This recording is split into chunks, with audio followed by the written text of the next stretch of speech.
ఓం నమో వెంకటేశాయ. అఖిలాండకోటి బ్రహ్మాండ నాయకుడైన శ్రీ వెంకటేశ్వర స్వామి వారి దివ్యానుగ్రహ విశేషం చేత తిరుమల తిరుపతి దేవస్థానం వారు నిర్వహించే అనేక ధార్మిక కార్యక్రమాల్లో భాగంగా ప్రతిరోజు మనం శ్రీమన్ మహాభారత అంతర్గత అరణ్య పర్వలోని విశేషాలను యథాశక్తి తెలుసుకునే ప్రయత్నం చేస్తున్నాము. ఈనాటి ప్రవచన కార్యక్రమాన్ని మంగళ పద్య పురస్సరంగా ప్రారంభించుకుందాం. నారాయణం నమస్కృత్య నరం చైవ నరోత్తమం దేవీం సరస్వతీం వ్యాసం తతో జయముదీరయేత్. శ్రీ గురుభ్యో నమః. హరి ఓం.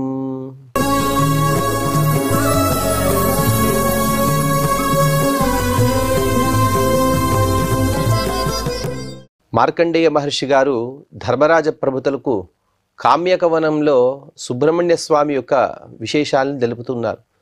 సుబ్రహ్మణ్య స్వామి వారు పుట్టిన విధానం, పుట్టిన తర్వాత అతను జయించినటువంటి ప్రభావాన్ని కూడా తెలిపి తదుపరి కథలు చెబుతూ దేవతలందరూ కలిసి దేవేంద్రుని పురమాయించారు.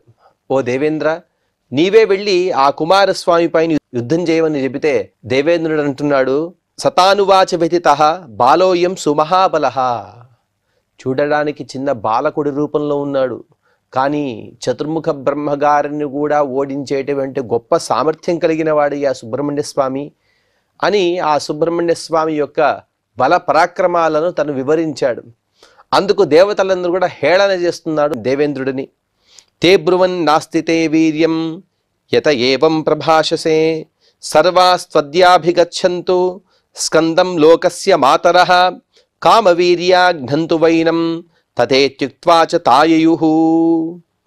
ఇక దేవతలందరూ కూడా అన్నారు, ఓ దేవేంద్ర, నీవు ఆ సుబ్రహ్మణ్య స్వామిని ఎదుర్కొని అతనితో యుద్ధం చేసే పరాక్రమం లేనివాడివి. నీకంత పరాక్రమం లేదు కాబట్టి ఇటువంటి ప్రగల్భాలైనటువంటి మాటలు పలుకుతూ ఉన్నావు. అందుకోసం ఇక నీతో మాట్లాడి ఉపయోగం లేదు. మేమందరం కూడా లోకమాతృకలు ఎవరైతే ఉంటారో బ్రాహ్మీ, మాహేశ్వరి, కౌమారి, వైష్ణవి, వారాహి, ఇంద్రాణి, చాముండా అనే ఎవరైతే లోకమాతృకలు ఉంటారో వారిని వెళ్ళి మేము శరణు కోరుతాం, వారిని యుద్ధానికి పంపిస్తాం. ఆ యుద్ధంలో దేవతల పక్షాన వారు యుద్ధం చేసి ఆ యుద్ధాన్ని మాకు అందిస్తారు అని వారందరూ కూడా వెళ్ళి ఆ లోకమాతృకలను వారు ప్రార్థించారు. వారిని లోకమాతృకలను ఎందుకంటారంటే ప్రపంచంలో ఉండేటువంటి ప్రతి ప్రాణిని కూడా తన సంతానంగా భావిస్తూ అందరినీ సదాకాలం రక్షిస్తారు కాబట్టి వారిని లోకమాతృకలు ఉంటారు. అటువంటి పరమ మంగళకరమైనటువంటి ఆ మాతృకా దేవతలందరూ కూడా అలాగే మీ పక్షాన మేము యుద్ధానికి వెళ్తామని వారు అంగీకరించి వారందరూ కూడా యుద్ధానికి వెళ్ళారు. ఆ యుద్ధానికి వెళ్ళి కుమారస్వామిని చూశారు. తమ ప్రతిబలం దృష్ట్వా విషణ్ణవదనాస్తుతాః అశక్యోయం విచించైవం తమేవ శరణం యయుః ఊచుశ్చైనం త్వమస్మాకం పుత్రో భవ మహాబల. లోకమాతృకులు యుద్ధానికి వెళ్ళారు, కానీ యుద్ధానికి వెళ్ళిన తర్వాత ఆ దివ్యమైనటువంటి శరీరం, కాంతి పుంజము, అగ్నివీర్య సముద్భుడు, అలాగే గొప్ప పరాక్రమం కలిగినటువంటి ఆ సుబ్రహ్మణ్య స్వామిని చూసి వారందరూ కూడా విషణ్ణవదనులైపోయారు. అతని పరాక్రమం ఉంది, మన పరాక్రమం ఎంత, మేమందరం కలిసినా కూడా అతనికి సాటి రాలేము అనే ఒక నిశ్చయానికి వచ్చి ఇతన్ని జయించడం ఎవరితరం కూడా కాదు. అందుకోసం వారందరూ కూడా సుబ్రహ్మణ్య స్వామిని ప్రార్థిస్తూ ఉన్నారు. ఓ సుబ్రహ్మణ్య, నీవు మాకు కుమారుడిగా ఉండమని ప్రార్థించారు. అభినందస్వ నస్సర్వాః ప్రస్నుతా స్నేహ విక్లవాః తాసాం తద్వచనం శ్రుత్వా పాతు కామస్తనాన్ ప్రభుః. సామాన్యంగా పుట్టిన ప్రతి ఒక్క ప్రాణి కూడా పుట్టిన కొద్ది క్షణాలకే స్తన్యపానాన్ని చేసి శక్తిని పొందుతాడు.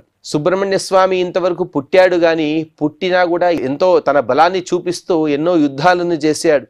ఇంతవరకు కూడా స్తన్యపానాన్ని చేయలేదు. ఇక ఇప్పుడు ఆ లోకమాతృకులు ఎవరైతే ఉన్నారో వారందరూ కూడా ప్రార్థిస్తూ ఉన్నారు, ఓ సుబ్రహ్మణ్య స్వామి, నీవు నాకు పుత్ర సదృశుడు కాబట్టి మా స్తన్యాన్ని నీవు స్వీకరించాలని ప్రార్థించారు. ప్రార్థించిన వెంటనే అక్కడ నుండి క్షీరధారలు రావడం, వాటిని ఆ సుబ్రహ్మణ్య స్వామి తాను పానం చేస్తున్నాడు. పానం చేసిన తర్వాత తాస్ సంపూజ్య మహాసేనః కామాంశ్చాసాం ప్రదాయసః అపశ్యదగ్నిమాయాంతం పితరం బలినాం బలి. ఇక తన మాతృకలుగా తనకు తల్లులుగా ఈ బ్రాహ్మ్యాది దేవతలను తను స్వీకరించాడు. స్వీకరించి వారిని పూజించాడు. తాస్ సంపూజ్య మహాసేన, తల్లి కదా, తల్లిని ఏ విధంగా అయితే పూజించాలో, ఏ విధంగా అయితే సత్కరించాలో ఆ విధంగా సత్కరించిన తర్వాత వారికి కావలసిన వరాలన్నీ కూడా సుబ్రహ్మణ్య స్వామి ఇచ్చేశాడు. ఇచ్చిన తర్వాత తనకు జన్మనిచ్చినటువంటి అగ్నిదేవుడు అటు దూరం నుండి వస్తున్నాడు. ఆ అగ్నిదేవుడిని సుబ్రహ్మణ్య స్వామి దర్శించుకున్నాడు. సతు సంపూజితస్తేన సహ మాతృగణేన పరివార్య మహాసేనం రక్షమాణ స్థిత శివ. అగ్నిదేవుడు అలాగే మాతృకా గణాలు వీరందరూ కూడా కుమారస్వామి ద్వారా పూజలు అందుకున్నారు. కుమారస్వామియే వారిని పూజించాడు. తల్లిదండ్రులను పూజించడం అనేది మన సనాతన సంప్రదాయంలో గొప్పదైనటువంటి కార్యం. మాతృదేవోభవ పితృదేవోభవ. ప్రతిరోజు కూడా మన కళ్ళకు కనబడేటువంటి దేవతలుగా తల్లిదండ్రులు మనం పూజిస్తూ ఉంటాం. ఆ విధంగా వారిని పూజించాడు. పూజించిన తర్వాత వారందరూ కూడా ఇతని పరివేష్టించి ఇతని చుట్టుముట్టి వీరిని రక్షిస్తూ ఉన్నారు. ఆ మాతృకా గణాలు అలాగే అగ్నిదేవుడు. అలాగే సుబ్రహ్మణ్య స్వామిని ఎవరెవరు ఎక్కడెక్కడ రక్షించారనే విషయాన్ని కూడా మహాభారతం సుందరంగా వివరిస్తూ సర్వాసాం యాతృమాతॄణాం నారీ క్రోధ సముద్భవ ధాత్రి స్వపుత్రవత్ స్కందం శూలహస్తాభ్యరక్షత. మాతృగుణాలకు ఉండేటువంటి ఒక స్వభావం ఏంటంటే క్రోధ గుణం. ఎవరైతే దుష్టులుంటారో వారిని సంహరించాలి, వారు క్రోధాన్ని పొందుతూ ఉంటారు. మిగతా అన్ని సమయాల్లో కూడా వారు ప్రశాంతంగా ఉంటారు.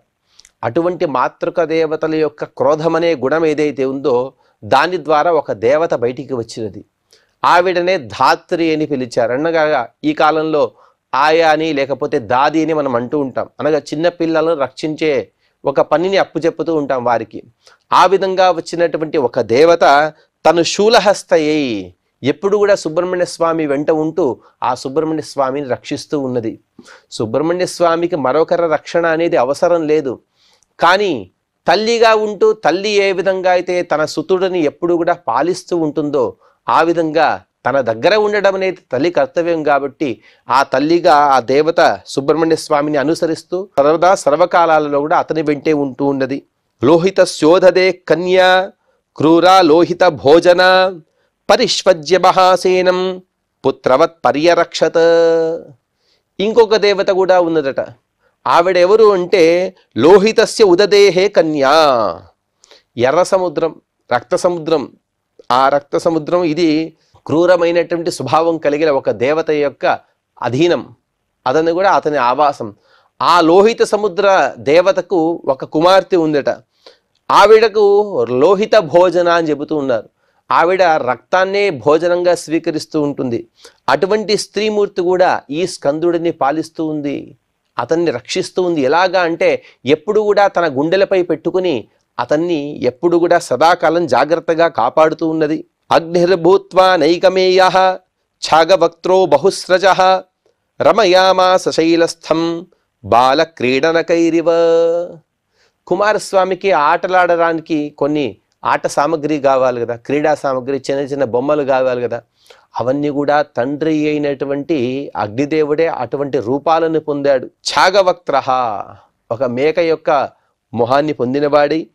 అలాగే అగ్నిదేవుడే గొర్రెలు ఇటువంటి అనేక రూపాలను ధరించి పర్వత శిఖరాలపైన ఉండేటువంటి స్కందునికి ఆట బొమ్మలుగా మారిపోయాడు. మారి అతన్ని ఆటలాడిస్తూ ఆడించడం, అతన్ని ఆనందింపజేయడం అనే ఇత్యాది కర్మలను స్వయం తండ్రిగా ఉండేటువంటి అగ్నిదేవుడు ఆచరిస్తూ ఉన్నాడని చెబుతూ ఇక్కడికి 226వ అధ్యాయాన్ని పూర్తి చేసుకున్నాం. ఇక 227వ అధ్యాయంలో చెబుతూ మార్కండేయ మహర్షి గారు మార్కండేయ ఉవాచ గ్రహాస్సోపగ్రహాశ్చైవ ఋషయో మాతరస్తథా హుతాశన ముఖాశ్చైవ దృప్తాః పారిషదాం గణాః ఏతే చాన్యే చ బహవః ఘోరాస్త్రిదివ వాసినః పరివార్య మహాసేనం స్థితా మాతృగణైః సహ. సుబ్రహ్మణ్య స్వామికి గొప్ప పరిషదం అనగా అతని పరివారం ఏర్పడినది. వారెవరెవరు అంటే గ్రహాలు, రాహువే మొదలైనటువంటి ఉపగ్రహాలు, ఋషులు, మాతృగణాలు, హుతాశనులు అనగా అగ్నిదేవుడే మొదలైనటువంటి వారందరూ కూడా, అలాగే పార్షద గణాలు వీరందరూ కూడా, ఇంకా స్వర్గవాసంలో ప్రముఖులైన వారందరూ కూడా ఈ స్కందుడిని పరివేష్టించి ఇతని చుట్టూ ఉంటూ వారందరూ కూడా కంటికి రెప్పలా ఎప్పుడు కూడా అతన్ని కాపాడసాగారు. సందిగ్ధం విజయం దృష్ట్వా విజయేప్సు సురేశ్వరః ఆరుహ్యైరావత స్కంధం ప్రయయౌ దేవతైః సహ. ఇటువైపు దేవతలందరూ కూడా ఇంద్రుని దూషించారు. నీకు ఆ సుబ్రహ్మణ్య స్వామితో యుద్ధం చేసే గొప్ప సామర్థ్యం లేదని చెప్పారు కాబట్టి ఇటువంటి పరిస్థితులను తప్పించుకోవడం కోసం ఇంద్రుడు దేవతలతో సహా స్కందుని పైన యుద్ధానికి వెళ్ళాడు. అతన్ని జయించడం అసాధ్యమని స్వయంగా ఇంద్రుడికి తెలుసు. అయినా కూడా దేవతల యొక్క మాట పడకుండా తను యుద్ధానికి వెళ్ళాడు. ఐరావతాన్ని అధిష్ఠించి దేవతలతో కలిసి యుద్ధం కోసం వెళ్ళాడు. ఆదాయ వజ్రం బలవాన్ సర్వైర్దేవగణైర్వృతః విజిగాంసురు మహాసేనం ఇంద్రస్తూర్ణతరం యయౌ. దేవతలతో కూడినటువంటి ఇంద్రుడు తన చేతిలో వజ్రాయుధాన్ని తను ధరించి ఆ వజ్రాయుధంతో ఆ స్కందుడిని హతమార్చడం కోసమే నిశ్చయంతో తను ఉపక్రమించాడు. ఉగ్రం తం చ మహానాదం దేవానీకం మహాప్రభం విచిత్రధ్వజ సన్నాహం నానా వాహన కార్ముకం. ఆ దేవసేన చాలా భయంకరంగా కనబడుతుంది. అందులో ఎంతో విచిత్రమైనటువంటి గర్జనలు వినబడుతున్నాయి. ఎవరైనా వస్తే సమూలంగా మిమ్మల్ని మేము ఉన్మూలన చేస్తామనే వారందరూ ఎన్నో ప్రగల్భాలు పలుకుతూ ఎన్నో విచిత్రమైనటువంటి ధ్వని చేస్తూ ఆ సైన్యం అంతా కూడా ముందుకు వెళుతూ చాలా ప్రకాశమానంగా కనబడుతుంది. అందులోటువంటి సైనికులందరూ కూడా విచిత్రమైనటువంటి ధ్వజాలు కవచాలు ధరించారు. వారి వాహనాలు అలాగే వారి ధనుస్సులు ఇవన్నీ కూడా రకరకాలుగా అక్కడ కనబడుతూ ఉన్నాయి. ప్రవరాంబర సంవీతం శ్రియాజుష్టమలంకృతం విజిగాంసుం తమాయాంతం కుమార శక్రమన్వయాత్. దేవతల సైన్యంలో ఎవరు కూడా సామాన్యులు లేరు. అందరూ మహాబల పరాక్రమవంతులే. వారందరూ కూడా ఎంతో విలువైనటువంటి వస్త్రాలను ధరించారు. ప్రకాశవంతమైనటువంటి వివిధ ఆభరణాలు కూడా వారు ధరించి శోభిల్లుతూ ఉన్నారు. తనను వధించడానికి వస్తున్నటువంటి ఇంద్రప్రభృతి దేవతలను కుమారస్వామి చూసి తను కూడా వారికి ఎదురుదాడికి దిగాడు. ఆ కుమారస్వామి వారు వినతన్ పార్థ దేవేశః ధృతం యాతి మహాబలః సంహర్షయన్ దేవసేనాం జిగాంసు పావకాత్మజం. మహాబలవంతుడైనటువంటి ఇంద్రుడు అగ్నికుమారుడైనటువంటి ఆ స్కందుడిని సంహరించాలనే కోరికతో దేవసైన్యంతో హర్షాన్ని పెంపొందిస్తూ వారికి ఎన్నో ఉత్ప్రేరకరమైనటువంటి మాటలను చెబుతూ వారిని వేగంగా అలా ప్రయాణించమని చెబుతూ తను కూడా వేగంగా గర్జిస్తూ ఆ కుమారస్వామి పైన యుద్ధానికి దిగాడు.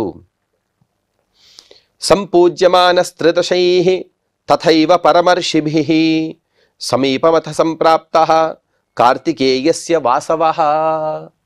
ఇక దేవతలందరితో పూజింపబడినటువంటి దేవేంద్రుడు ఋషులందరూ కూడా వారిని స్తోత్రం చేస్తున్న సందర్భంలో ఆ సుబ్రహ్మణ్య స్వామి దగ్గరికి తను వచ్చాడు.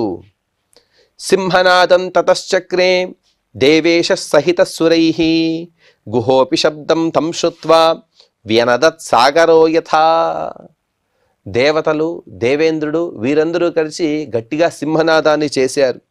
దానికి ప్రతిగా గుహోపి స్కందుడు కూడా సాగరం వలె గంభీరమైనటువంటి నాదాన్ని తను చేశాడు.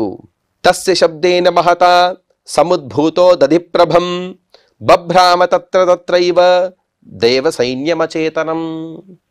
ఇంకా యుద్ధం ప్రారంభం కాలేదు. దేవతలందరూ కూడా ఒకసారి గర్జించారు. దానికి ప్రతిగా సుబ్రహ్మణ్య స్వామి గర్జించాడు. ఆ గర్జన వలనే దేవ సైన్యమంతా కూడా అల్లకల్లవలమైపోయింది. వారందరూ కూడా ఎంతో భయపడుతూ ఉన్నారు.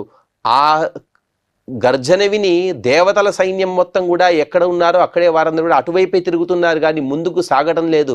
అందరికి కూడా అంత భయం అనేది కలిగినది.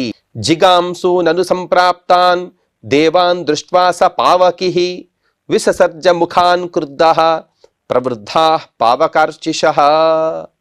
తను సంహరించాలనే అనే కోరికతో వచ్చేటువంటి దేవసైన్యాన్ని చూసినటువంటి కుమారస్వామి గారు తన ముఖం నుండి అగ్నికీలకలను తను సృష్టించాడు.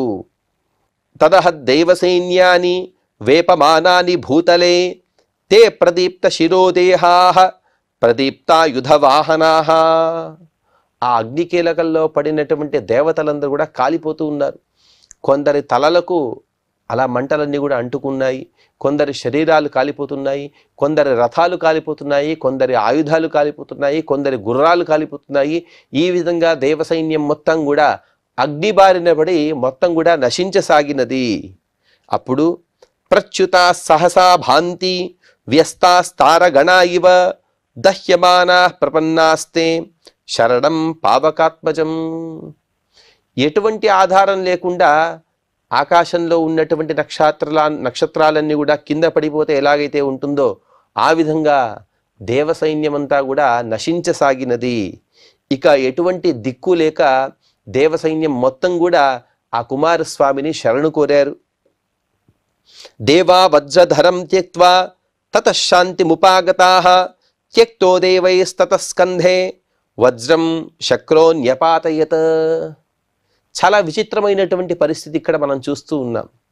స్వయంగా దేవేంద్రుడు చెప్పాడు, అయ్యా నాకు యుద్ధం వద్దయ్యా అని చెప్పినా కూడా దేవతలందరూ కలిసి ఇతన్ని యుద్ధానికి తీసుకువచ్చారు. యుద్ధంలో మొట్టమొదటిగా శరణు కోరిన వారే దేవతలు. దేవేంద్రుడు మాత్రం యుద్ధంలో కుమారస్వామికి ఎదురుగా నిలబడ్డాడు. కుమారస్వామితో యుద్ధం చేయడానికి దేవేంద్రుడు తప్ప మిగతా ఎవరు కూడా లేరు. దేవతలందరూ కూడా కుమారస్వామి యొక్క సైన్యంలో చేరిపోయారు. వారందరూ కూడా శాంతిముపాగతాః, శాంతిని కోరుకున్నారనగా ఈ కుమారస్వామితో యుద్ధం చేసి మేము గెలవలేం కాబట్టి అతని పార్షదులుగానే మేము ఉంటాము అని అన్న తర్వాత ఇక యుద్ధంలో మిగిలిన వాడు దేవేంద్రుడు ఒక్కడే. ఆ దేవేంద్రుడు కూడా వెంటనే శరణు కోరి ఉండవచ్చేమో, కానీ తన దగ్గర ఉన్నటువంటి వజ్రాయుధాన్ని కుమారస్వామి పైన ప్రయోగించాడు. తద్విశిష్టం జఘానాశు పార్శ్వం స్కందస్య దక్షిణం బిభేద చ మహారాజ పార్శ్వం తస్య మహాత్మనః. ఆ దేవేంద్రుడిచే ప్రయోగించబడినటువంటి ఆ వజ్రాయుధము ఆ స్కందుని యొక్క కుడి భాగాన్ని అది భేదించినది. అక్కడ పెద్ద గాయం కూడా కలిగినది. ఆ గాయం నుండి అలా రక్తమంతా కూడా కారుతూ ఉన్నది. అదంతా కూడా కాలిపోతూ ఉన్నది. ఆ వజ్రాయుధం యొక్క ప్రభావం చేత స్కందుని దక్షిణ భాగం మొత్తం కూడా కాలిపోతూ ఉన్నది. వజ్ర ప్రహారాత్ స్కందస్య సంజాతః పురుషోపరః యువా కాంచన సందాహః శక్తిదృగ్ దివ్య కుండలః. అతని వజ్ర ప్రయోగం చేత ఎక్కడైతే గాయమైనదో కుమారస్వామికి ఆ చోట నుండి మరొక దివ్య పురుషుడు బయటికి వచ్చాడు. అతను కూడా చూడడానికి స్కందుడిలాగే ఉన్నాడు. ఎలా ఉన్నాడంటే యువా, మంచి యవ్వనంలో ఉన్నాడు. కాంచన సన్నాహ, బంగారం వలె దేహవర్ణం కలిగిన వాడు. శక్తిని ఆయుధాన్ని తన చేతిలో ధరించాడు. దివ్యమైనటువంటి కర్ణకుండలాలను ధరించిన ఒక పురుషుడు బయటికి వచ్చాడు. యద్వజ్ర విషనా జాతో విశాఖస్తేనసోభవత్ సంజాతమపరం దృష్ట్వా కాలానల సమద్యుతిం భయాదింద్రస్తు తం స్కందం ప్రాంజలిం శరణం గతః. దేవేంద్రుడికి భయం వచ్చేసింది. అయ్యో, ఇంతవరకు స్కందుడు ఒక్కడే అనుకుంటే ఆ స్కందుని పక్షంలో దేవతలందరూ కూడా చేరిపోయారు. సరే, ఎలాగైనా ఏదో కాసేపు యుద్ధం చేద్దామనుకుంటే తను వజ్రాయుధాన్ని ప్రయోగించాడు. ఒక్కడుగా ఉన్నటువంటి స్కందుడు అనేక దేవతలతో కలిసి ఇప్పుడు మరొక రూపంతో కూడా బయటికి వచ్చేసాడు. ఇద్దరు స్కందులు ఉన్నారు, దేవతల సమూహం ఉంది. ఇదంతా కూడా చూసినటువంటి ఆ దేవేంద్రుడు కాలానల సమద్యుతిం, ప్రళయకాలం యొక్క అగ్నిబలే గొప్ప కాంతి కలిగినటువంటి ఆ స్కందుడిని చూసి, రెండు స్కంద రూపాలను చూసి ప్రాంజలి, రెండు చేతులు జోడించి శరణు కోరాడు. తస్యాభయం దదౌ స్కందః సహ సైన్యస్య సప్తమః తతః ప్రహృష్టాస్త్రిదశాః వాదిత్రాణ్యభ్యవాదయన్. ఇక కుమారస్వామి వారు దేవేంద్రుడికి అభయాన్ని ప్రసాదించి అలాగే అతని సైన్యాన్ని కూడా రక్షించి తను ఆ ఇంద్రుడిని తన పక్క చేర్చుకున్నాడు. అప్పుడు దేవతలందరూ కలిసి అనేక వాద్యాలను, మంగళ వాద్యాలను అక్కడ మోగించారు. ఈ విధంగా చెబుతూ 227వ అధ్యాయాన్ని పూర్తి చేసుకుని ఇక 228వ అధ్యాయంలో జరిగిన వృత్తాంతాన్ని మార్కండేయ మహర్షి గారు తెలుపుతున్నారు. మార్కండేయువాచ స్కంద పారిషదాన్ ఘోరాన్ శృణుష్వాద్భుత దర్శనాన్ వజ్రప్రహారాత్ స్కందస్య జగ్నుస్తత్ర కుమారకాః. ఓ ధర్మరాజా, ఎప్పుడైతే దేవేంద్రుడు అనేక ఆయుధాలను ప్రయోగించాడో అలాగే వజ్రాయుధాన్ని కూడా ప్రయోగించాడో అప్పుడు అక్కడ గొప్ప అద్భుతం జరిగింది. ఇంతవరకు చెప్పిన విధంగా విశాఖుడు ఎవరైతే స్కందుని ఒక భాగం నుండి వచ్చాడో వాడిని విశాఖుడుని పిలిచారు. ఎందుకంటే ఒక శాఖ అనగా స్కందుని యొక్క భాగం నుండి బయటికి వచ్చాడు. శాఖాత్ వినిర్గత అతః అతన్ని విశాఖుడని పిలిచాడు. అటువంటి విశాఖుడు మాత్రమే కాదు, ఇంకా తత్ర కుమారకాహ, ఇంకా అనేక కుమారులు కూడా అక్కడ పుట్టారు. వారెవరుంటే కుమార గ్రహాలని మహాభారతం చెబుతుంది. అనేక గ్రహాలు, ఆ గ్రహాల యొక్క స్వభావాన్ని కూడా మార్కండేయ మహర్షి గారు వివరిస్తూ, ఏ హరంతి శిశూన్ జాతాన్ గర్భస్థాంశ్చైవ దారుణాః వజ్రప్రహారాత్ కన్యాశ్చ జగ్నిరేస్య మహాబలాః. వివాహం కాని పురుషులు, వివాహం కాని స్త్రీలు, ఈ విధంగా చిన్న పిల్లలు, స్త్రీ పురుషులు వీరిద్దరు కూడా అక్కడి నుండి పుట్టారు. వారెవరు ఉంటే, ఎవరైతే పుట్టిన వెంటనే పిల్లల్ని అపహరిస్తూ ఉంటారో అటువంటి కుమారగ్రహాలు అని అంటారు. కుమారగ్రహాలు లేకపోతే బాలగ్రహాలు అని అంటారు. అటువంటి వారందరూ కూడా ఇప్పుడు ఆ కుమారస్వామి శరీరం నుండి బయటకు వచ్చారు. అందుకోసమే పిల్లలకి ఎటువంటి ఇబ్బందులు రాకూడదంటే కుమారస్వామిని పూజించమని శాస్త్రం మనకు చెబుతోంది. అందులోనూ కూడా విశేషంగా కర్ణేంద్రియానికి అభిమానిగా కుమారస్వామిని చెబుతారు. ఎవరికైనా ఇటువంటి చెవి నొప్పులుంటే సుబ్రహ్మణ్య స్వామిని మొక్కుకోండి, సుబ్రహ్మణ్య స్వామిని పూజించమని చెబుతూ ఉంటారు. అటువంటి ఆ చిన్న పిల్లలకి అనుగ్రహించేటువంటి కుమార గ్రహాలు ఏవైతే ఉన్నాయో స్త్రీ పురుష రూపాలతో, అవన్నీ కూడా కుమారస్వామి శరీరం నుండి బయటికి వచ్చాయి. కుమారాస్తే విశాఖాంచ పితృవ్యే సమకల్పయన్ సభూత్వా భగవన్ సంఖ్యే రక్షశ్చాగ ముఖస్తతా. వచ్చిన వెంటనే వారందరూ కూడా ఆ స్త్రీ పురుష రూపంలో ఉండేటువంటి కుమార గ్రహాలన్నీ కూడా కుమారస్వామిని తమ తండ్రిగాను, అలాగే ఇంతకుముందు చెప్పిన విధంగా విశాఖుడిని తమ పెద్దనాన్నగా భావించారు. భావించి అలాగే స్కందుడు మరొక రూపాన్ని కూడా ధరించాడు. అది మేకతో కూడినటువంటి ముఖం. ఆ ముఖాన్ని ధరించి స్కందుడు అక్కడ కనబడుతూ ఉన్నాడు. అలాగే వృత కన్యా గణై సర్వై ఆత్మీయై సహపుత్రకై మాతృణాం ప్రేక్షితానాం చ భద్రశాకశ్చ కౌసలః. కుమారస్వామి దగ్గర ఎన్నో కన్యాగ్రహాలు అలాగే కుమార గ్రహాలు కూడా ఉన్నాయి. అటువంటి గ్రహ పరివేష్టితమైనటువంటి కుమారస్వామి, ఇంకా అటువైపు మాతృకా గణాలు ఉన్నాయి. అలాగే తన తండ్రి గారుగా ఉండేటువంటి అగ్నిదేవుడు ఉన్నాడు. యుద్ధంలో పరాజితులైనటువంటి దేవేంద్ర ప్రభుతులైన దేవతలందరూ కూడా ఉన్నారు. వీరందరూ కూడా ఉండే సందర్భంలోనూ అతను ఆ కుమారస్వామిని మరికొన్ని పేర్లతో పిలుస్తున్నారు. అవి భద్రశాఖ మరియు కౌసల అనే పేర్లతో పిలుస్తున్నారు. అటువంటి కుమారస్వామి ఇక్కడ ఇంకా శోభిస్తూ ఉన్నాడు చెబుతున్నారు. ఇంకా కుమారస్వామి యొక్క వృత్తాంతాలను తెలుపబోతున్నారు. వాటిని మనం తదుపరి ప్రవచనంలో తెలుసుకునే ప్రయత్నం చేద్దాం. ఈనాటి ప్రవచనాన్ని క్షమాప్రార్థన మరియు మంగళ పద్యాన్ని పలుకుతూ శ్రీ వెంకటేశ్వర స్వామి వారి దివ్య పాద పద్మములందు సమర్పణ చేద్దాం. అథ క్షమాప్రార్థన. యదక్షరపదభ్రష్టం మాత్రాహీనం చ యద్భవేత్ తత్సర్వం క్షమ్యతాం దేవ నారాయణ నమోస్తుతే. శ్రియః కాంతాయ కళ్యాణ నిధయే నిధయేర్థినాం శ్రీవేంకట నివాసాయ శ్రీనివాసాయ మంగళం.